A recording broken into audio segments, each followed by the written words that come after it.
Hi, I'm Taylor with Mom on the Spectrum, and I'm so excited to have my best friend in the entire world, Molly Hogan, here today. Hi. This is our second video, probably of a lot to come, but she's visiting this week. Check out our part one that I posted last week. We talked all about, between the two of us, we have 4 autistic kids who all present very differently, and we talked about their diagnostic journeys and the many things we've learned along the way. Yes. So today we are going to talk about probably the most highly requested topic regarding parenting. How do I rest? How do I rest as an autistic parent or just a parent of a neurodivergent kid? Because the dynamics are so different than parenting kids who are not neurodivergent. And so today we're going to talk about how we have found ways to cope and how to rest and recover and still prioritize ourselves, even when our kids have unique needs. Yes. So we're going to talk about that today. But first, I want to make sure you know about my all-time favorite fidget. This is the Ono roller. It has literally replaced, I don't know if you're like me, but I have like plastic cheap little fidgets all over my house, and I don't even think about them anymore. I don't care about them anymore. Things of the past. Things in the past. These little Ono rollers are the best. I keep them everywhere. They're such high quality. I don't know, like I really, really appreciate things that are well made. Yeah. And this was designed by an engineer, I think, who has ADHD. It's silent. Like you can't hear it when you roll it. There's different like materials. So this one's steel. I think this one's aluminum. They come in different Weights. colors and weights. Yes. The steel is my favorite. Okay, it is the smoothest. I remember you sent me, you were sending me like a video or something, and I saw you with it in the video, and I was like, I love that already, and I haven't even used it. It's the best. So I've got a discount code for you, Mom on the Spectrum, for 10% off, and then I'll put the link to check them out in the description. Yeah.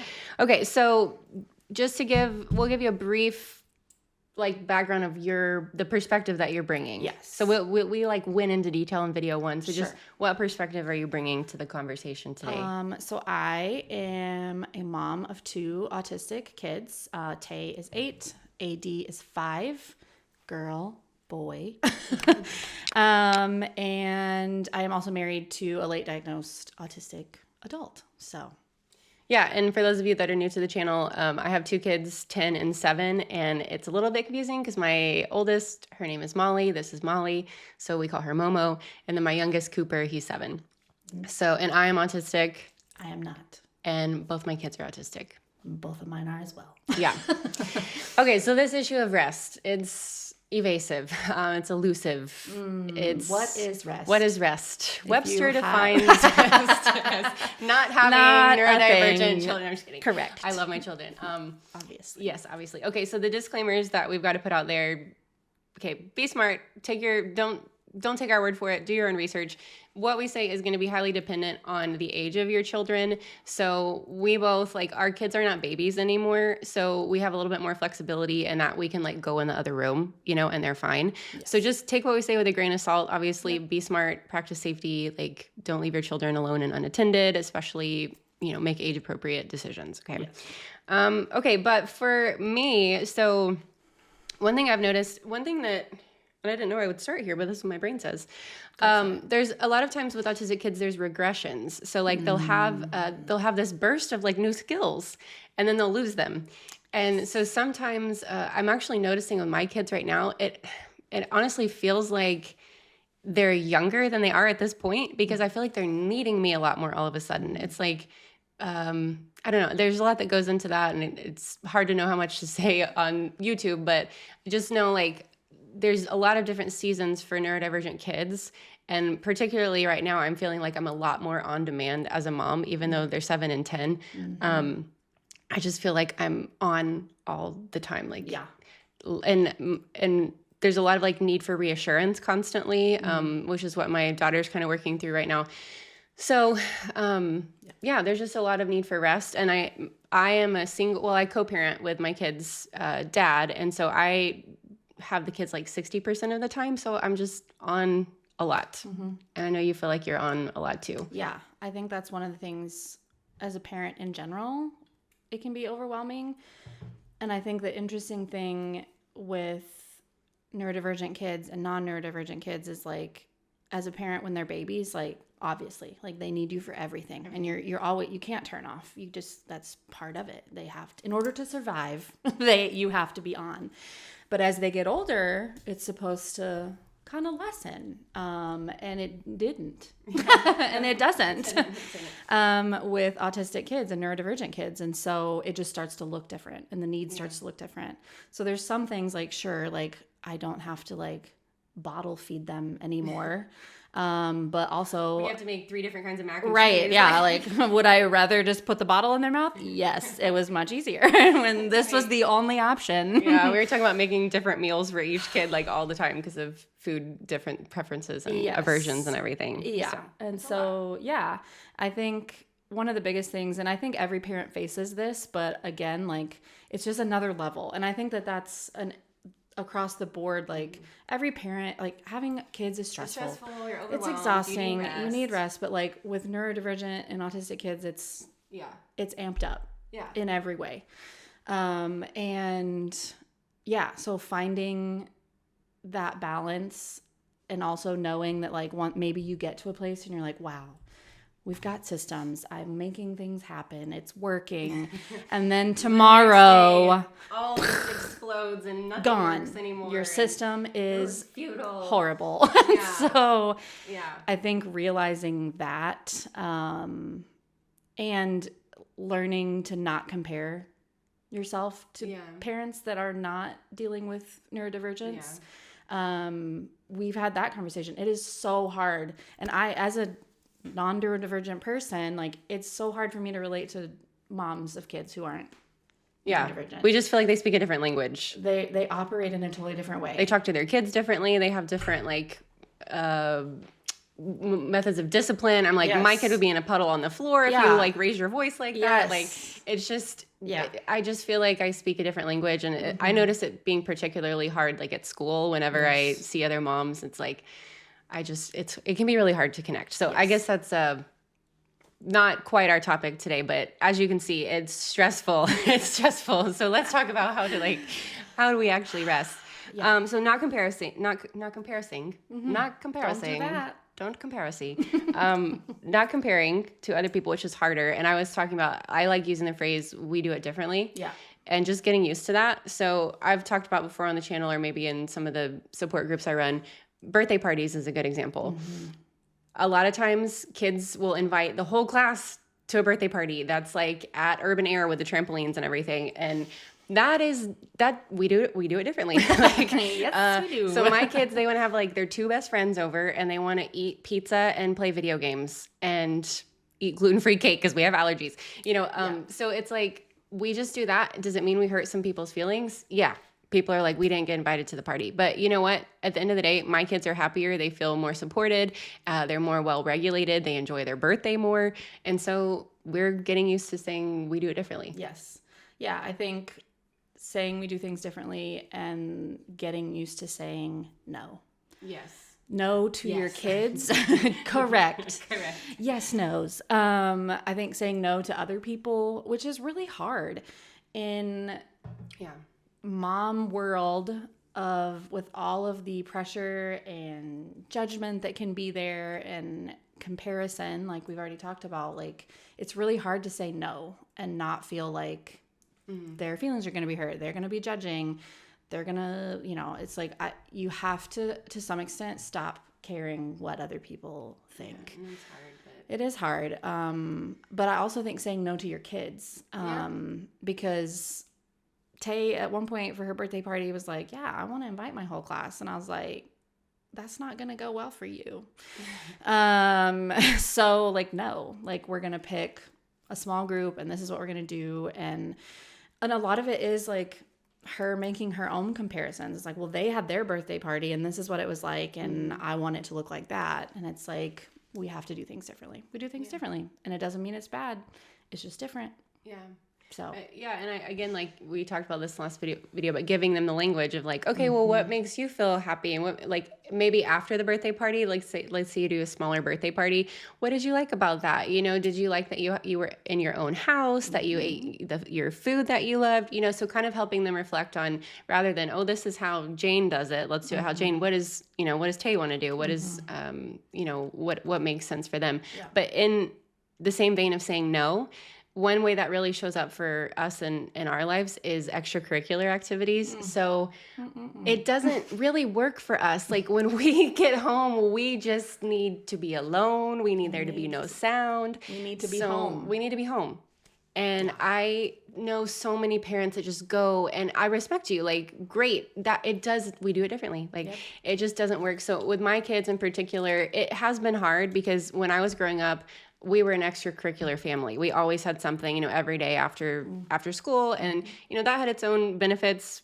This video is not about that. But for my kids, it's been hard because part of me feels like, do I need to encourage them to do more things? Like, do they need to be building more skills? Yeah. But here's what's happening with my oldest, Molly. On her own terms, she's 10 now. She's slowly starting to express more interest in things and actually wanting to participate in them. That hasn't been the case for her before. So any extracurricular event kind of felt like pushing her to do it. But I'm kind of letting them guide. And again, this is what works for my family with my 2 autistic children, but I'm kind of letting them guide anything that we sign up for. And I would really like, I don't know how it's going to work in high school, but I would really like to say maybe like we have one extracurricular activity that we commit to a semester or something. Yeah. So just having boundaries there in some capacity. I think so, yeah. Yeah, and I think also like exploring what the different ways that you can engage with those extracurricular activities. So one thing with Tay, we did gymnastics with her. Tay knows. She came. That was a traumatizing experience. That was a lot. And Tay has expressed interest in doing gymnastics again. And like my husband and I are just like, no, we will never. But what we're exploring is different ways that she can do gymnastics one-on-one, where that's a great idea. Like doing things like that in a different way. And honestly, like part of that comes from a resource that we have through our county that provides support for kids with different abilities. And so we have access to a variety of different ways. I've wanted to do, AD and Tay need to do swimming lessons because they love the water, but I had experiences last summer with both of them where I had to jump in the pool and fear for their life. And so, yes, you remember. I remember. So I want them to have swimming lessons, but putting them in a swim lesson class is not going to be a success for them. So we're working on getting them in one-on-one swim lessons. And so there are ways that you can still do all of the fun things and they can have the experiences, but look for different ways to do them. In your area, there's not, it's like there's not one way to do gymnastics. There's not one way to do all of these things. Team sports, sure. You're going to have to be around people. Yeah. But again, I think like following their cue, and like if this is something you really want to try, and walking through like here are some things that as your parent who has been with you through different things, you should know. Like if you want to play soccer, you're gonna have to wear shin guards, and if you've got sensory issues, that's gonna be be a real big issue. And so thinking through like a way for them to explore and engage with those ways in a way that's not going to end up with you and them crying on the sideline of some soccer field. Yeah. And so in what you've already said is experimenting, and like one semester that might work, and then you have to re-envision it for the next semester. Yes. But another topic that I think is kind of related, because I know some of you are probably listening and thinking, oh, one-on-one lessons, that'd be so nice. But here's what I am learning, and this has been a hard lesson, and it's related to creating rest in your life. It really is. Use your money and your finances to invest in your mental health in terms of creating more space in your routine. Yeah. And I've talked about this, like grocery pickup, splurge on it, Grubhub. Like if there's a night when everybody was dysregulated and you can barely speak, it's like Grubhub. That's what we do, you know, not an ad. I wish it would be. That'd probably be a good ad. Give us a shout, Grubhub. Talk to me. So anyways, name redacted. Gotta pay for that. No, yeah. So just exploring ways to. It's been hard for me because I was kind of raised like if I can do it myself, I'm gonna do it myself. Yes. But this is tying into so many. Okay, you know spoon theory. Yes. Okay, so one concept that has radically changed my life, also related to rest and the finances. Yes. It's okay to end your day with spoons left. Okay, crash course in spoon theory. It's just a way. It's like an arbitrary number of spoons that helps you communicate how much energy you have available that day. So I can wake up and I slept really well and it's not a very stressful day. I might feel like I have 20 spoons, okay? I don't have to use all my spoons every day. In fact, I'm learning it's really important to conserve those spoons. Because if you end your day, and again, all of this is a bit like figurative, but if you end your day feeling like you have some spoons left, you're going to wake up more refreshed. Like we all know what it feels like to get in bed and you're just like, I barely made it. Like I'm still in my clothes, you know, it's just like you wake up the next day and you feel awful. So part of getting enough rest, I think, is retraining our brain. First of all, that rest is a beautiful and necessary and important and healing thing. It's not selfish. And then not running yourself ragged every day, allowing yourself to end the day. And that's what I'm saying, like investing in having dinner sent to your house rather than thinking, I could make dinner, you know? Sure, you can, but then how's that going to affect what you have for the rest of the day? Because you deserve to put the kids in bed and to still have something left for yourself. Is that possible every day? No. Am I going to order Grubhub every day? No. But it's been a huge shift in how I frame and structure my week. And like, I can use my money to make my life easier, which sounds like a cheat. Because for me, I'm like, if I can do it, I'm going to do it. But like, then I have more money. You know, if you prioritize your budget, my kids need one-on-one swim lessons. Start with that. And then if you think about the cognitive stress that takes away from you, in terms of, well, now you don't have to go to the big pool and they don't have to get used to a different instructor every week. It's like that creates stress. And for me, I'm actually able to take that reduced stress load and like use it to make money in other ways. And I'm not saying that's the end goal, but I'm just saying there is a trade-off. Like if you think of money as energy and you're investing that energy to help free up other energy. It's been a hard shift for me. It's really hard. Another thing that I just want to kind of build off of what you said, and it relates to spoon theory, is like, I think for a lot of us, when we think about rest, it's like, okay, how do I add rest to my life when I'm like, I don't have time for anything else? There is a piece of like finding rest that is like, yeah, you can add something, whether that's like a special hobby that it's like, this recharges me. And so like, I'm going to spend some time for me. It's out in the garden. I love plants and I love gardening. And so it's like, if I can spend some time out there, like it does recharge me. And so I can be intentional about building that and adding it to my schedule. But I think the point of like letting you still like giving yourself the ability to still have some spoons at the end of the day is a way that you're adding rest without adding it, if that makes sense. So it's like giving yourself permission to not do some things is also a way that you're providing rest for yourself. It doesn't have to be like, okay, sure, you know, and it's those stereotypical things like if I could put cucumbers over my eyes and have a bath and read a book and have a candle and get a massage every week. It's like, that's not realistic. Maybe it is. And if it is, please tell us your secrets, because that's lovely. But it's not realistic for most of us. And so it doesn't have to look like scheduling something or adding this thing. It can also just look like giving yourself time to be like, I think that's it for today. There's things that are still on my list. They'll be there tomorrow. And that's a practice. Like, I know that you can say that and then your brain's going to say, no, I'm going to try to do more things. I'm going to try to do more things. And then you just that's where like a mantra could be helpful of like, just that's enough for today. That's enough for today. That's enough for today. And I know it sounds silly, but it's a practice and it gets easier because we are workaholics. We're perfectionists. We're both Enneagram 1s. Like, so we understand you can't just start one day and say, okay, I'm done working. Like done. Cause then your brain's going to be like, this is not what we do. So it's a process. And obviously, I just want to like say like, we don't do this well. Perfect. Like we're not like, if only you could be like us and rest like we do. No, these are things that I know in my brain that can be helpful and best practices that I still have to remind myself of. And I'll go back and watch this video and remind myself of what I was saying to myself. So we're talking to ourselves as much as we're talking, if not more, to anybody else. Well, when you were talking to, I was thinking sometimes it's just, like you were saying, you like gardening. And I was thinking how many of us out there, moms, dads, like, when was the last time you asked yourself, what do you enjoy doing? What do you like to do? Do you know what is restful to you? Yeah. Because that's a big part of it. Because like she said, we have this vision in our head of like, we need cucumbers in the spa and all that. What relaxes you?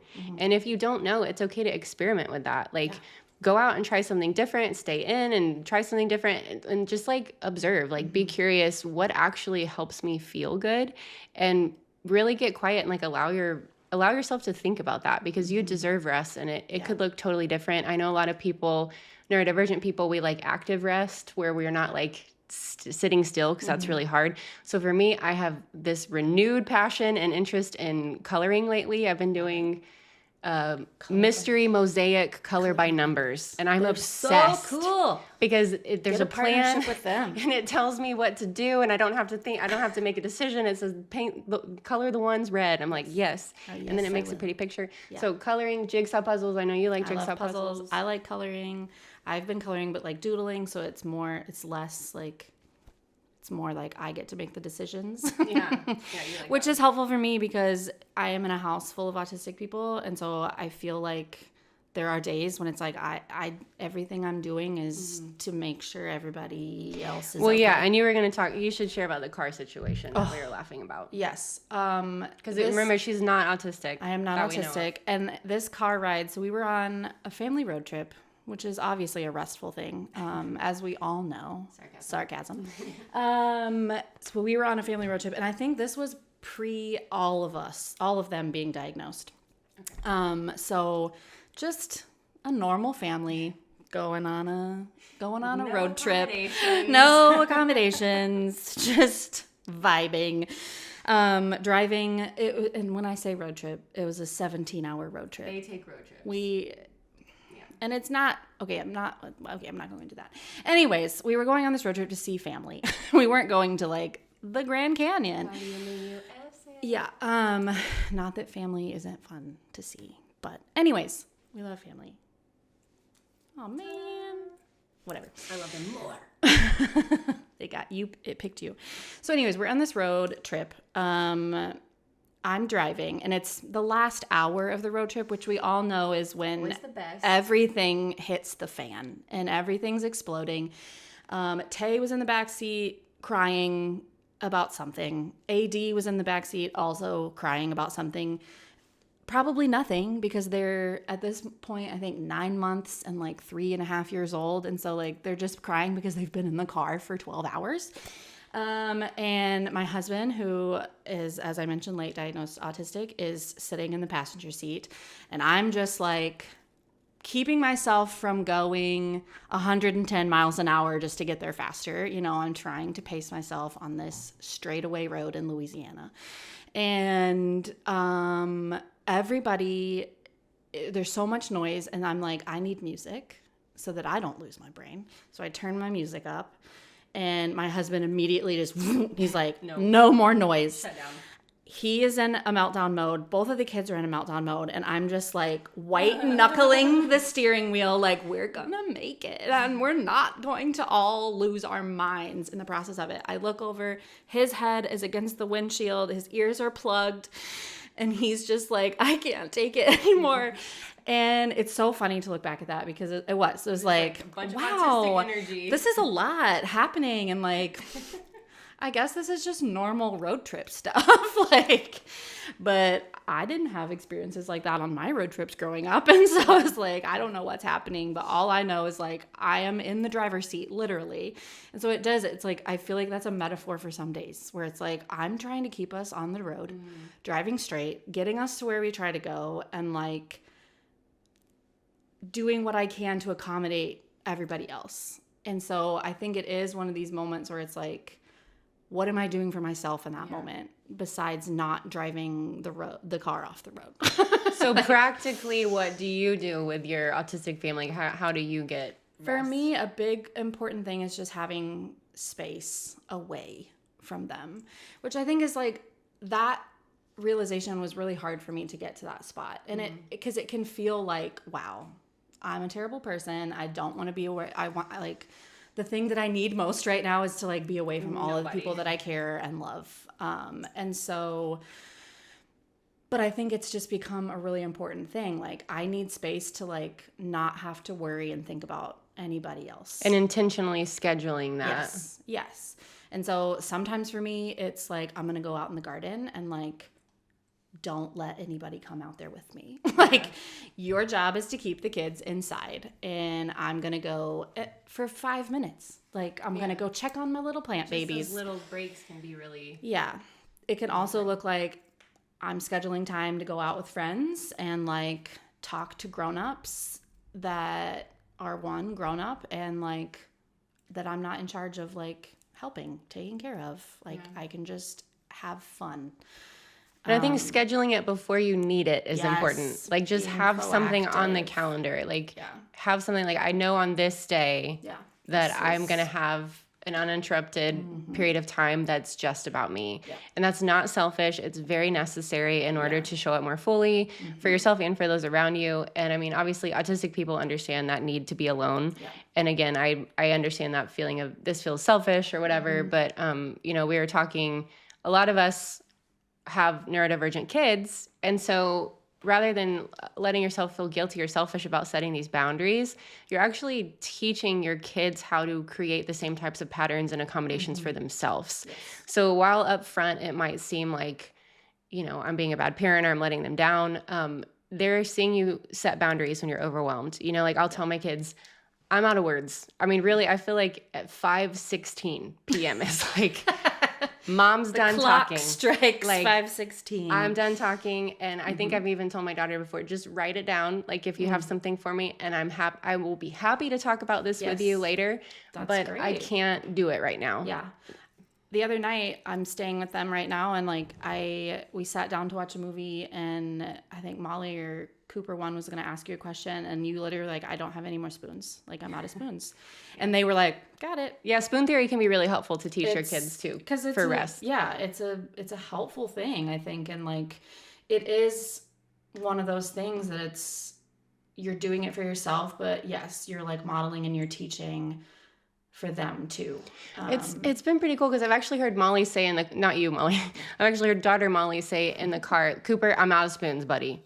And then he'll stop sharing with her. So again, they're 10 and 7. And I'm noticing more and more that like one of my kids will set a boundary and the other one will respect it. Yeah. Now, asterisk there, that doesn't happen all of the time. But the fact that it does happen sometimes is really cool. That's such a huge win. It's really cool. And those are those moments that it's like, okay, maybe I'm doing something right.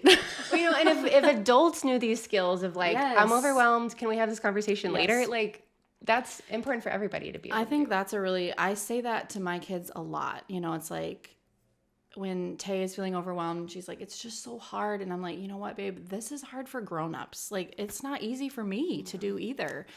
And yet it's important and it's worth it. And so, yeah, I think it is a huge piece of like, not only is it important for you to build that rest and be intentional about it, but it's a huge modeling thing, especially for autistic neurodivergent kids. Yeah. Because they need that. And the world is not set up to really supply that to them in an obvious way. Yeah. So, and there's not a lot of great models, so it's hard to create that, and that's what we talk about in my support groups a lot. You kind of mentioned it earlier, but one thing that I think is really important, and for whatever reason, a lot of people in our community, I think, tend to be perfectionists like us, and it's like, I'm trying to rest.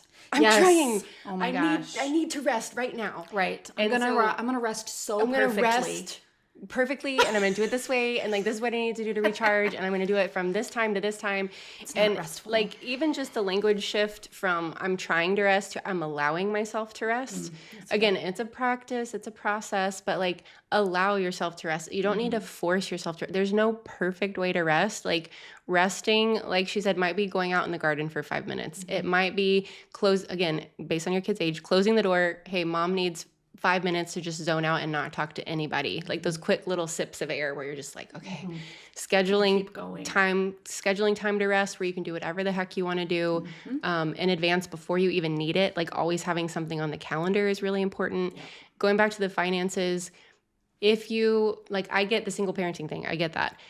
Asking for help is really, really important. So if there's like a neighbor, like I'll watch your kids, you watch mine one day of the week, whatever, get creative about asking for help or just ask anybody you can, because I promise it's worth it. If you can't ask for help, invest in it financially. I know that that can be a stretch, but again, your health and well-being are so worth it. And like we said, it's not like this. We don't have this perfect. So being kind to yourself, there's days we all have where it's like, nothing went according to plan. Yeah. I mean, we've had that here because I've been without internet for like a week and they've sent 10 different texts to help me. And it's like nothing in my life is going according to plan. Like it's all related to this incident. No. So just being kind with yourself on those days of like, well, this didn't go at all how I was thinking, but like, what do I need in this moment? And I think we've touched on it a little bit, but like that intuition that you can teach your kids to of what feels good to you right now. Like what is actually making you happy? What's stressing you out? And just observing that with curiosity rather than judgment and just allowing more space. Yeah. Yeah. One thing that popped into my head is communicating. Like once you get to a place where like these things can be helpful for me if I'm overwhelmed or stressed or whatever, communicating that with your people.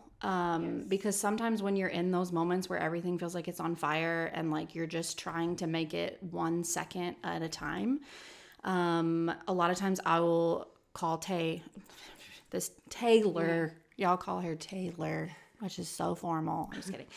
I'll call Taylor and like, hey, like everything's on fire. And like, it can be really helpful for her to be like, can you find some time to go? Yeah. Take a bath before you go to bed tonight.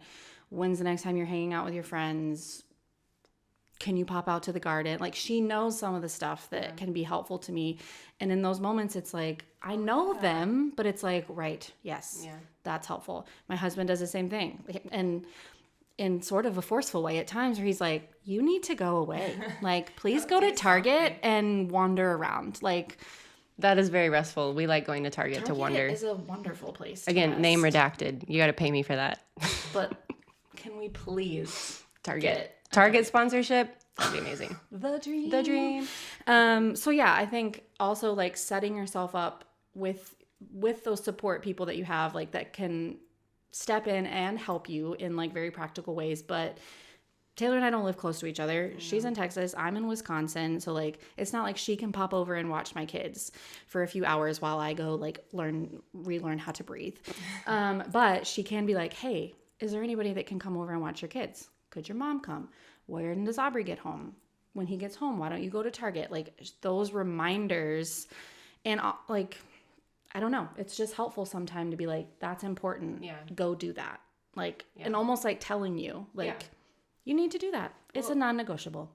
Yeah, we talk about that in the support groups that I run to. Like with autistic meltdowns, we don't remember what helps in the moment. It's like, what has ever helped me before? It's like when you're trying to cook dinner and you're like, have I ever cooked before? Right, like, what is a knife? What is, so I have a running list on my phone and it says things that help when I'm in meltdown. That's so good. Because my brain goes away. It's like, I don't know what has ever helped me before. And so having those, if you don't have a support person, you can kind of keep track of stuff on your own. And again, it can change from season to season. So like the stuff that helps you in this season might not necessarily help you in the next. Right. So just staying curious, non-judgmental, checking in with yourself. Yeah. No, I think it's huge. And then I also think that there's something we haven't really touched on is just building habits into your life and schedule that are proactively helping you. Getting exercise on a regular basis, eating green things and things that grow on trees and in the garden. Those kind of things that we know, but also giving yourself grace that like on those nights when you're like, I could cook a more healthy meal, or for everyone's sanity, we're going to order pizza and it maybe isn't the most nutritious thing, but it's better than nothing. And so finding that balance, which I think is like, that's the constant thing. And it changes every minute of every day. and just having kind of things in your back pocket that it's like, this, in this moment, this sounds helpful. Why don't I try that? Yeah. Yeah. So And we'll wrap up with this. The other thing that's been, I feel like, really restful for me is having validation for other people that are like, yes, me too. I don't know how to fix it, but yes. And so I do run support groups during the week. I'm taking July off, but they're going to come back in full force in August. If you're watching this, August 2024. But I also have a private online community. It's basically like our own little Facebook, and I'll put a link to that in the chat as well. It's a great place to just realize you're not alone. Yes. There's other people going through these struggles every day. And sometimes it's just good to have people say, I get it. I get it. I get it. Yeah. Yeah, and I think that's why, like, it's part of why we wanted to do these videos. It's not because we have all the answers and we've magically figured everything out. It's just one of those moments where it's like we have each other to be like, oh my gosh. Because we didn't sleep the other night because we were like, oh my gosh, yeah, Molly does that too. And like, we were talking about our kids. It's just, wow. There's a lot there. There's a lot of differences, but there's also like, same. And those moments can just be like, okay, I'm not losing my mind. It's normal, even though it feels not normal. And so, I think that's huge. Yeah. All right. Well, just know that whatever you're doing, just give yourself grace, take a deep breath. And I really believe that we're all doing the best we can with the resources we have in this moment. Yeah. So be kind to yourself and look out for more videos from us, because I'm sure we have plenty more that we're going to be talking about. And check out the Ono roller. I'll put the link in the description. Use code MOM on the Spectrum for 10% off.